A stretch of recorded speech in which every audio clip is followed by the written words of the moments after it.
Hello students, welcome to ICT virtual classes. Class हम यहाँ पे बात कर रहे हैं बायोलॉजिकल क्लासिफिकेशन की।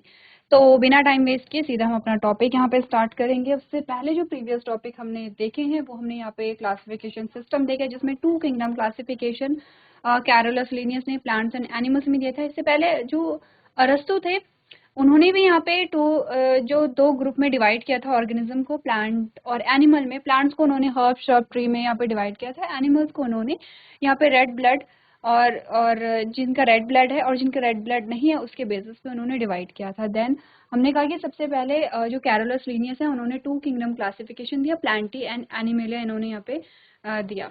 लिमिटेशन आपको पता है कि और भी इनके अलावा और भी ऑर्गेनिज्म यहाँ पे थे। फिर 3 किंगडम क्लासिफिकेशन हैकल ने दिया है। इन्होंने प्रोटिस्टा एक नया यहाँ पर किंगडम दिया है। प्रोटिस्टा में इन्होंने सबको ही रखा है, एल्गी को भी रखा, इन्होंने फंगस को भी रखा है, ठीक है। और सारे जो आपने कहा कि जो यूनिसेलुलर थे उनको भी इन्होंने प्रोटिस्टा में ही रखा है, ये इनका ड्रॉबैक रहा। 4 किंगडम क्लासिफिकेशन में यहाँ पर आता है मोनेरा, ठीक है। ये यहाँ पर दिया है कोपलैंड ने, और इन्होंने यहाँ पर मोनेरा एक नया किंगडम दिया जिसमें प्रोकैरियोटिक सेल को मोनेरा में रखा गया है। अब क्या है, फंगस को अभी तक प्लांटी में अब रखा गया है। फिर आता है 5 किंगडम क्लासिफिकेशन जो आर एच विटेकर ने दिया है। यहाँ पे आता है यहाँ पे किंगडम फंजाई, और किंगडम फंजाई जो है एक सेपरेट ग्रुप यहाँ पे बन जाता है। क्या क्या बेसिस है उसके बारे में हमने बात की। 6 किंगडम क्लासिफिकेशन कार्ल वूस ने दिया है। इन्होंने बैक्टीरिया को Archie bacteria and you bacteria में डिवाइड किया है। 3 डोमेन सिस्टम भी कहते हैं, डोमेन आर्किया या Archie bacteria, domain you bacteria, या डोमेन यू बैक्टीरिया को डोमेन बैक्टीरिया भी कहा जाता है। और तीसरा जो डोमेन आता है डोमेन यूकैरियोट्स, ठीक है।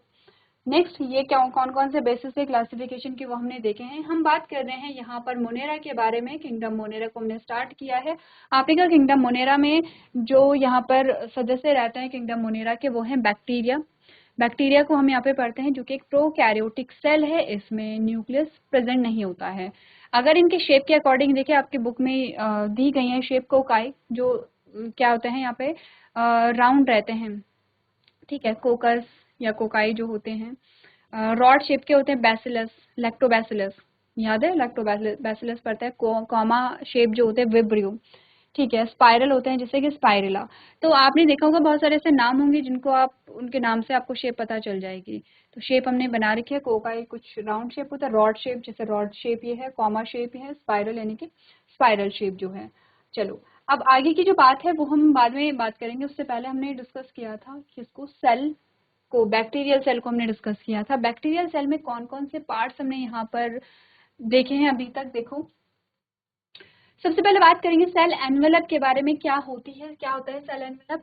ये जो पोर्शन है, ये वाला जो पोर्शन है ये है सेल एनवेलप, यानी कि सेल जो बैक्टीरियल सेल है उसकी जो कवरिंग होती है। सबसे इनर मोस्ट जो है वो होगी यहाँ पे प्लाज्मा मेम्ब्रेन। उसके बाहर होगी क्या, सेल वॉल। सेल वॉल किसकी बनी होती है, पेप्टिडोग्लाइकॉन की बनी होती है। म्यूरिन भी इसका नाम यहाँ पर होता है। और सबसे आउटर मोस्ट जो कवरिंग है वो है ग्लाइकोकैलेक्स की बनी होती है। 2 टाइप की होती है। यहाँ यहाँ देखो, इनर मोस्ट है मेम्ब्रेन, सेल मेम्ब्रेन। उसके बाहर है पेप्टिडोग्लाइकॉन की बनी होती है सेल वॉल। पेप्टिडोग्लाइकॉन यानी कि प्रोटीन और कार्बोहाइड्रेट यहाँ पर होगा, ठीक है। आउटर मोस्ट है ग्लाइकोकैलेक्स की बनी होती है, ठीक है। ग्लाइको शब्द ये भी कार्बोहाइड्रेट से रिलेटेड है। 2 टाइप की होती है। अगर हार्ड है तो कैप्सूल होगा, यानी कि कुछ बैक्टीरिया में हार्ड होती है, कुछ में कैसे हुई स्मूथ होती हुई स्लाइम लेयर जिसको हम कहते हैं। उसके बाद हमने कहा कि ये जो बैक्टीरियल सेल है उसमें कुछ प्रोजेक्शंस निकलते हैं, जैसे फ्लैजिला होता है, सीलिया होता है, फिम्बरी है और पिलाई है। क्या क्या काम होता है इनका, देखो फंक्शन देखो इसको। आपने कहा वैसे फ्लैजिला जो है वो यहाँ पर 3 पार्ट में डिवाइडेड होता है। हुक है, बेसल बॉडी है, फिलामेंट है यहाँ पर, ठीक है। तो ये फ्लैजिला जो है ये मूवमेंट में हेल्प करेगा। बहुत लंबे होते हैं, यहाँ पर हमने छोटा बनाया है फ्लैजिला, वैसे फ्लैजिला बहुत बड़े बड़े स्ट्रक्चर होते हैं। अच्छा, फ्लैजिला जो है वो प्रेजेंट हो भी सकते हैं बैक्टीरियल सेल में, नहीं भी हो सकते हैं। या हमने कहा जो फ्लैजिला है उनका नंबर 1 भी हो सकता है, उनका नंबर 2 भी हो सकता है, उनका नंबर बहुत सारा भी हो सकता है। तो on the basis of presence of flagella divide कर सकते हैं। ये सेल जिसमें कोई फ्लैजिला नहीं है इसको ए ट्राइकस कहते हैं। मैं जस्ट बता रही हूँ, आप नोट करते रहो फटाफट, ठीक है। ए ट्राइकस कहते हैं। ऐसा फ्लैजिला जिसमें एक साइड ही फ्लैजिला है मोनोट्राइकस कहते हैं। ऐसे ही बैक्टीरियल सेल जिसमें दोनों साइड फ्लैजुला है लेकिन अपोजिट साइड में है तो उसको हम कहते हैं एम्फीट्राइकस कहते हैं। ऐसा फ्लैजुला जिसके पूरी बॉडी में फ्लैजुला है इसको पेरिट्राइकस कहते हैं। ऐसा फ्लैजुला जिसके पास बहुत सारे फ्लैजुला हैं लेकिन एक ही साइड से है इसको लोफोट्राइकस कहते हैं। तो ये यहाँ पे फ्लैजुला के बेसिस पे अलग अलग बैक्टीरियल सेल होती हैं, ये एक बार नोट कर लेना, ठीक है। चलो वापस है यहाँ पे देखो, तो फ्लैजुला का जो मेन फंक्शन होता है वो यहाँ पर है लोकोमोशन, यानी कि मूवमेंट में हेल्प करता है, इसमें मूवमेंट यहाँ पे पाई जाती है। क्लियर है। दूसरे आते हैं सीलिया। सीलिया और फ्लैजुला में अंतर क्या है? फ्लैजुला बहुत बड़े बड़े स्ट्रक्चर होते हैं यहाँ पे, और सीलिया जो है बहुत छोटे छोटे हेयर लाइक स्ट्रक्चर होते हैं, बाल जैसी संरचनाएं होती हैं। इनका काम भी मूवमेंट में ही है। तो देखो सीलिया जो है वो भी मूवमेंट, पूरी बॉडी में सीलिया होते हैं। फ्लैजुला तो हमने देखा है कि डिपेंड करता है कि किस बैक्टीरिया की बात हो रही है यहाँ पर। तो आपने कहा कि फ्लैजुला और सीलिया दोनों मूवमेंट में हेल्प करेंगे। फिम्बरी जो है वो उसका क्या काम है? फिम्बरी का काम है यहाँ पे कोई भी यहाँ पे सरफेस है उससे अटैच होने में फिम्बरी हेल्प करता है। पिलाई का काम किस में है? पिलाई जो है वो रिप्रोडक्शन में यहाँ पे हेल्प करता है, ठीक है। आगे चल करके हम रिप्रोडक्शन पढ़ेंगे बैक्टीरियल सेल में, और उसमें हम देखेंगे कि पिलाई जो है पिलाई एक स्ट्रक्चर जो है वो यहाँ पे जेनेटिक मटेरियल को ट्रांसफर करने में हेल्प करता है। तो ये होंगे इसके जो प्रोजेक्शंस होते हैं कुछ। इसके अलावा हमने जो बात की है, हमने कहा जो यहाँ पे प्लाज्मा मेम्ब्रेन है उसकी कुछ फोल्डिंग्स होती है जिसका नाम मेसोसोम है। अच्छा चलो मेसोसोम के फंक्शन एक बार नोट करो।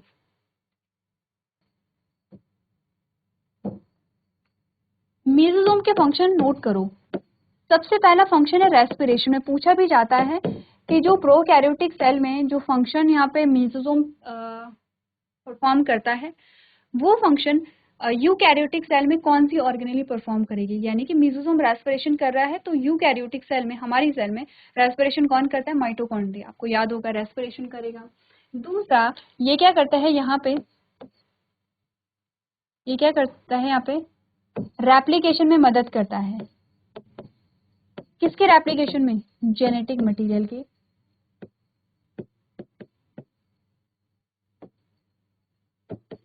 रेप्लिकेशन में ये सेल वॉल के फॉर्मेशन में भी मदद करता है, ठीक है। बाकी यहाँ पे सिक्रेशन भी होता है, यहाँ पे सिक्रेशन भी करता है, श्रावण भी करता है, बहुत सारे फंक्शन होते हैं यहाँ पे मेसोसोम के। चलो उसके बाद हमने कहा कि ये है यहाँ पे double circular chromosome without histone. जो हिस्टोन प्रोटीन हमारे सेल में होती है, हमारे जेनेटिक मटेरियल में होती है, वो वाली हिस्टोन प्रोटीन यहाँ पे नहीं होती है। वैसे हम आगे जाकर के बात करेंगे आर्की बैक्टीरिया, यू बैक्टीरिया में, ठीक है। तो आपने कहा कि आर्की बैक्टीरिया यू बैक्टीरिया दोनों हैं। अगर हम बात करें बैक्टीरिया, जो कॉमन बैक्टीरिया होते हैं यहाँ पे, जो यू बैक्टीरिया यहाँ पर होते हैं उनमें हिस्टोन प्रोटीन नहीं पाई जाती है, ठीक है। उनमें क्या होगा? हिस्टोन नहीं होगी। इनका जो जेनेटिक मटेरियल होता है एक सिंगल क्रोमोसोम होता है जो डबल सर्कुलर होगा, डबल होगा, सर्कुलर होगा। वो वाला जो एरिया जहां पर इसका जेनेटिक मटेरियल पाया जाता है उसको न्यूक्लियोइड कहते हैं, ठीक है। न्यूक्लियोइड कहते हैं उसको। इसके अलावा आपने कहा जो डीएनए है उससे क्या बनेगा? आरएनए बनेगा। तो डीएनए से आरएनए के फॉर्मेशन को क्या कहते हैं? यहाँ पे ट्रांसक्रिप्शन कहते हैं, ठीक है, ट्रांसक्रिप्शन होगा। फिर आपने कहा इस आरएनए पे क्या लगे हैं? राइबोसोम लगे हैं। डीएनए प्लस मल्टीपल राइबोसोम, जब एक RNA RNA plus multiple ribosome, जब आरएनए पे बहुत सारे राइबोसोम लगे होते हैं तो इसको हम पॉलीसोम यहाँ पर नाम देते हैं। ये आरएनए है, ये यहाँ पे क्या है? राइबोसोम है, तो उसको हम पॉलीसोम कहते हैं। तो बैक्टीरिया सेल में क्या होता है? आपने कहा देखो जो यहाँ पे ट्रांसडक्शन है और ट्रांसलेशन वो एक साथ चलती रहती है। जैसे ही ट्रांसडक्शन शुरू हुई वैसे ही ट्रांसलेशन भी शुरू हो जाती है। ट्रांसलेशन समझते हो? प्रोटीन का फॉर्मेशन। देखो देखो रेप्लिकेशन होता है प्रतिकृति बनाना, जैसे डीएनए से डीएनए बनाना, जैसे आरएनए से आरएनए बनाना, जैसे प्लाज्मिड से प्लाज्मिड बनाना, ठीक है।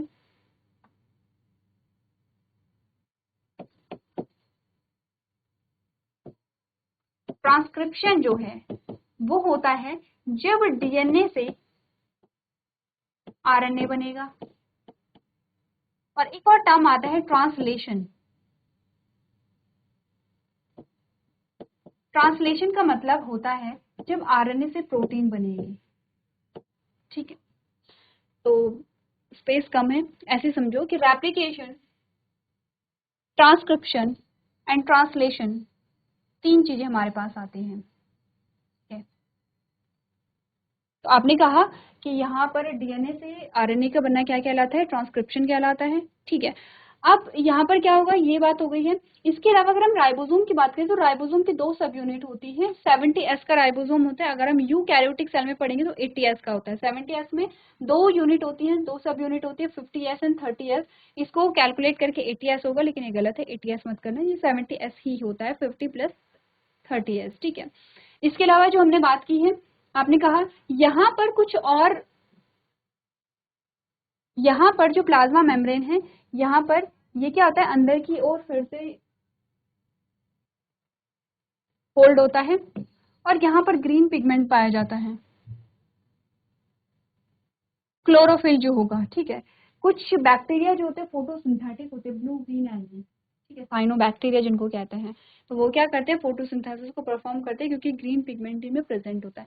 इसके अलावा इनमें इंक्लूजन बॉडीज होती है। इंक्लूजन बॉडी जैसे कि ये क्या करेंगे, ग्लाइकोजन, फॉस्फेट, इनको क्या करेंगे, स्टोर करते रहेंगे, बहुत सारी चीजें यहाँ पर ये स्टोर करते रहेंगे।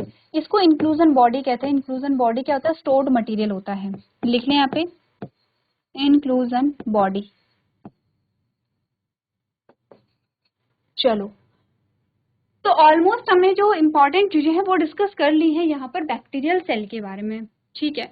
ये जहाँ पर जितनी भी लेवलिंग हमने की है उनसे रिलेटेड अगर कोई क्वेश्चन है तो आप पूछ सकते हैं।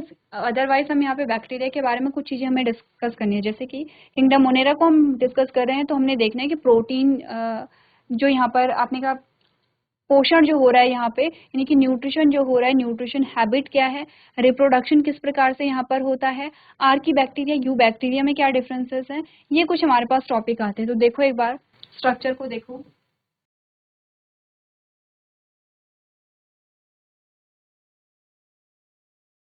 चलिए इतनी बात क्लियर है। तो हम यहाँ पे बात करेंगे यहाँ पर nutrition in bacterial cell. Topic क्या होगा,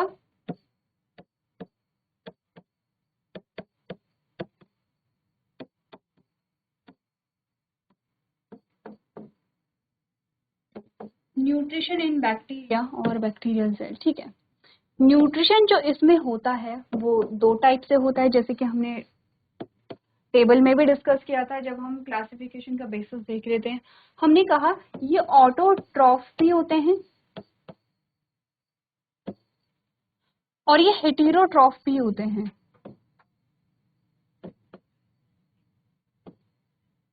ठीक है।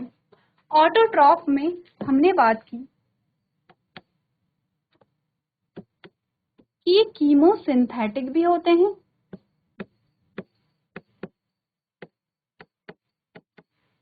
और ये फोटो सिंथेटिक भी हो सकते हैं। फोटोसिंथेटिक में हमने बात की ये ऑक्सीजेनिक भी हो सकते हैं, एनऑक्सीजेनिक भी हो सकते हैं। बताओ इस टेबल से क्या समझ आया।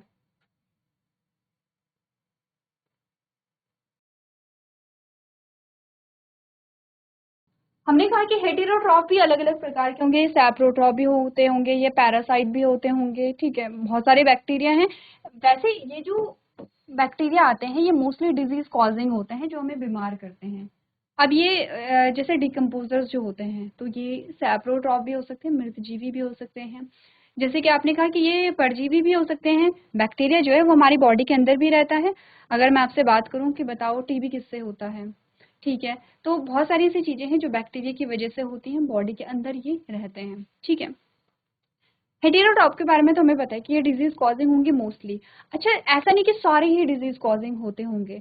देखो हेटेरोट्रॉफ का मतलब है कि ये इसे अपना न्यूट्रिशन चाहिए। अगर हम लैक्टोबैसिलस की बात करें, ये क्या कर रहा है, मिल्क को कर्ड में कन्वर्ट कर रहा है। अच्छा, वो क्यों कन्वर्ट करेगा, ऐसा तो नहीं कि वो ऐसे ही कुछ भी कर रहा होगा, उसे चाहिए अपना न्यूट्रिशन और इसीलिए वो क्या कर रहा है, अपना जो पोषण है वो प्राप्त कर रहा है। ऐसा नहीं कि सिर्फ सारे बैड बैक्टीरिया यहाँ पे आते हैं, गुड बैक्टीरिया भी यहाँ पर होंगे।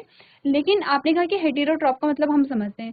स्वपोषी का मतलब समझो, कीमोसिंथेटिक का मतलब होता है कि जो केमिकल के प्रेजेंस में क्या कर रहा है, यहाँ पे फूड का फॉर्मेशन कर रहे हैं।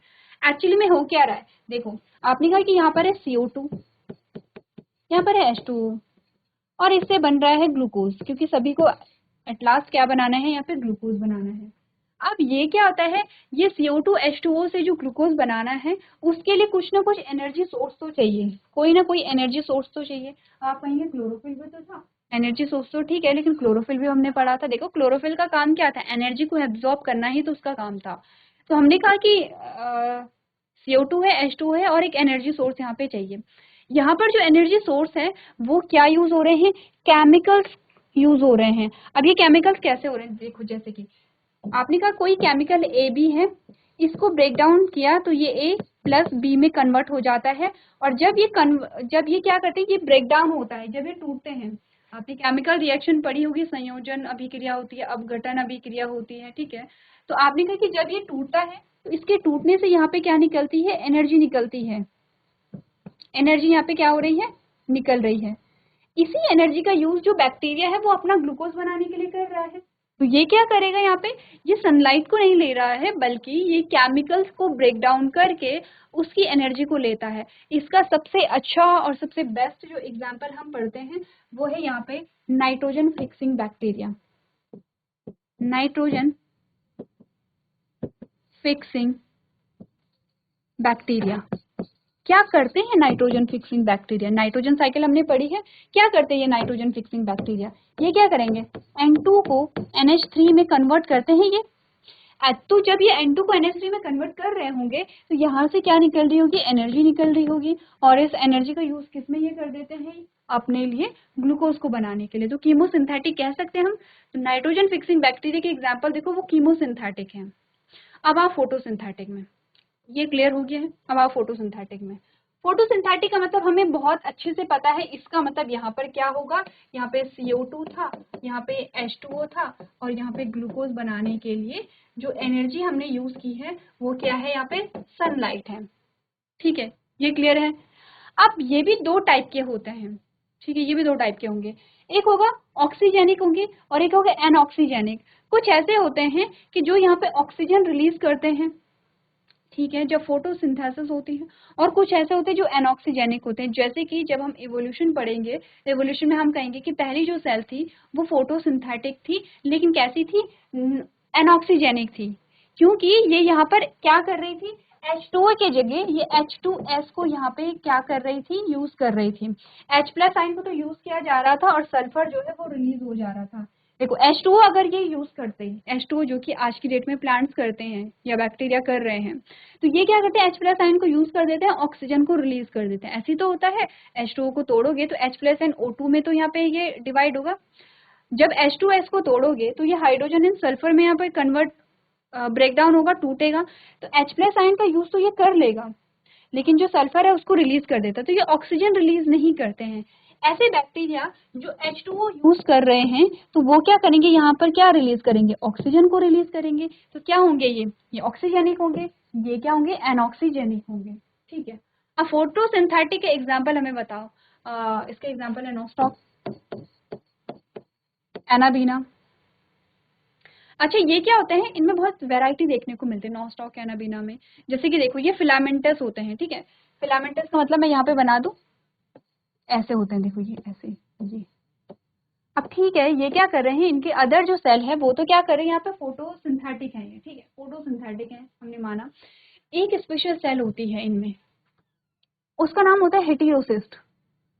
अब ये स्पेशल सेल क्या करती है, इसमें पिगमेंट नहीं होगा, तो ये क्या करती है, यहाँ पर ये केमिकल्स का ब्रेकडाउन करके यहाँ पे ग्लूकोज को बनाने लगती है। ठीक है, इसीलिए इसको हेटेरोसिस्ट, एक अलग से सेल इसको हम कहते हैं। तो पूछा भी जाता है कि हेटेरोसिस्ट यहाँ पे क्या होता है। तो बताओ कि न्यूट्रिशन जो है बैक्टीरिया में, उसका कॉन्सेप्ट क्लियर हुआ। ठीक है, क्या होते हैं ऑटोट्रॉप, क्या होते हैं हेटेरोट्रॉप, कीमोसिंथेटिक या फोटोसिंथेटिक क्या होते हैं। अगर आपको क्लियर हो गया है तो घर से एक बार आप लोग रीड करके लेकर के आएंगे। तो आज के सेशन में हम इतना ही करेंगे। अभी तक क्लास में बने रहने के लिए आपका धन्यवाद।